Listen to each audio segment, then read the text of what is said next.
Assalamualaikum warahmatullahi wabarakatuh. Nama saya Maisa Sandi Putri dengan NPM 201 009 dari kelas 05. Di sini saya akan mereview tentang poin-poin yang penting dari kuliah umum minggu kemarin, tanggal 21 September, tentang hukum etika dan profesi. Peraturan sistem pemerintahan di Indonesia hampir mirip dengan peraturan sistem pemerintahan di Amerika. Hanya saja berbeda sedikit. Di Amerika dibagi menjadi 3 cabang, yaitu yang pertama ada cabang legislatif yang berarti membuat undang-undang sama seperti di Indonesia. Lalu yang kedua ada cabang eksekutif yang menegakkan hukum dan undang-undang, dan yang terakhir ada cabang yudisial, yaitu yang menafsirkan undang-undang dan memastikan bahwa undang-undang itu mematuhi konstitusi federal mereka. Lalu peradilan federal dibagi menjadi 3 bagian. Yang pertama ada pengadilan sidang, pengadilan banding, dan Mahkamah Agung Federal Amerika. Pengadilan sidang yang berarti mendengarkan kasus dan menggunakan sistem juri daripada menggunakan 3 hakim, sehingga mereka mendengarkan kasus, dan jika salah satu pihak kalah dan tidak merasa puas atas kekalahan mereka dapat mengajukan banding, yang dimana setiap wilayah itu dibagi menjadi beberapa bagian, dan beberapa bagian wilayah tersebut mendengarkan kasus apa yang dibandingkan lalu naik ke Mahkamah Agung. Mahkamah Agung Amerika, mereka akan memilih kasus yang menurut mereka penting ataupun tidak penting, dan keputusan Mahkamah Agung di Amerika ini mengikat untuk seluruh Amerika. Lalu ketika pengadilan sidang, maka juri akan memutuskan, dan jika juri tidak memutuskan, maka hakim akan memberikan penilaian yang baik kepada juri agar juri dapat bisa memutuskan. Hakim pun hanya boleh satu saja.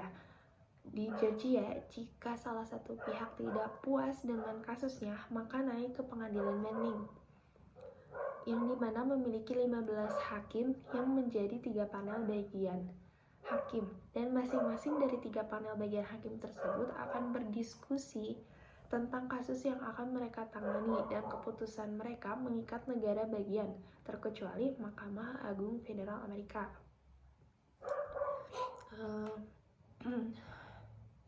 Lalu Mahkamah Agung akan langsung mendengarkan kasusnya, terkecuali Mahkamah Agung akan mendengarkan kasus yang sudah dibanding. Jadi Mahkamah Agung ini akan memilih kasus yang menurut mereka penting atau tidak penting, terkecuali jika kasus yang akan ditanganinya tersebut tentang pembunuhan seseorang. Mahkamah Agung akan langsung mendengarkan dan langsung menangani kasus tersebut. Jika tentang pencurian atau tentang kasus-kasus yang lain, Mahkamah Agung akan membuat keputusan akan kasus ini akan diambil atau tidak, seperti itu. Lalu Amerika ini sangat menjunjung tinggi rule of law, di mana rakyat Amerika harus mematuhi aturan hukum yang ada di Amerika, di mana hukum ini menjadi posisi tertinggi di Amerika yang harus dipatuhi, ditaati oleh rakyat di Amerika. Para juri juga harus bisa menentukan apakah kasus yang mereka tangani ini relevan atau tidak relevan. Contohnya, para juri ini menangani kasus pencurian, di mana orang yang menjadi tersangka pencurian ini melakukan tindak kejahatan 5 tahun yang lalu dengan melakukan pengeroyokan terhadap orang. Juri akan bisa menentukan apakah orang ini baik atau tidak baik, apakah kasus yang mereka tangani ini, orang ini benar-benar relevan untuk melakukan pencurian atau tidak. Karena orang yang menjadi tersangka ini sudah melakukan kejahatan 5 tahun yang lalu, maka juri dapat bisa menilai dari masa lampau orang yang menjadi tersangka tersebut. Karena juri dapat bisa menentukan orang ini baik atau tidak, seperti itu. Tetapi juri juga harus bisa fokus terhadap insiden spesifik yang terjadi, dan ini adalah disebut subjek litigasi. Lalu ada prinsip hukum, yaitu prosedur dan juga bukti. Aturan prosedur, di mana prosedurnya adalah bagaimana Anda menyajikan bukti.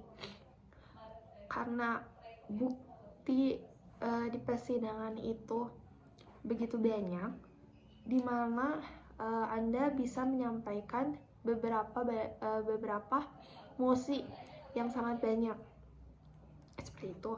Lalu di Amerika juga terdapat kode etik. Sekian review dari saya tentang poin-poin penting yang terdapat di kuliah umum tentang hukum etik dan profesi. Mohon maaf apabila ada kesalahan kata. Terima kasih. Wassalamualaikum warahmatullahi wabarakatuh.